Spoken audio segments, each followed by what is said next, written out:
Pas avoir toujours la même séance, AMRAP 50 minutes, 20 fentes, 20 burpees, 400 mètres run. Varier sur plusieurs modalités si je puis dire. Faire des séances qui vont être plus axées force spécifique avec par exemple du strict press à la dumbbell, des devil press, des fentes à la dumbbell ou des goblet squat un peu lourdes, etc. Des séances qui vont être vraiment axées que sur l'endurance avec run ergo, pas de charge additionnelle. Et des séances qui vont être plus complètes, qui vont ressembler plus à la course avec des stations, de la course, du rameur, des ergos, de la course, etc.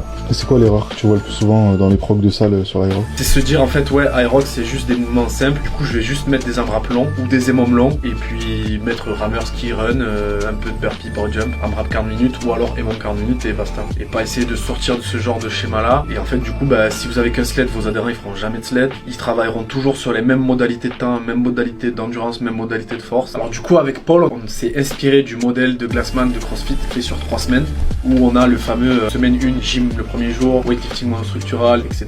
Et on a pris 3 types de séances en Aerox, une complète où on a station, run, ergo, une power où c'est force spécifique, travail de force, renfort, halter, poids de corps, sled lourd, et une séance d'endurance qui va être course à pied et ergo. Et en fait on a pris ce modèle sur 3 semaines et on a réparti de manière à ce qu'il y ait sur les 3 semaines 5 séances power day, 5 séances de complete et 5 séances d'endurance.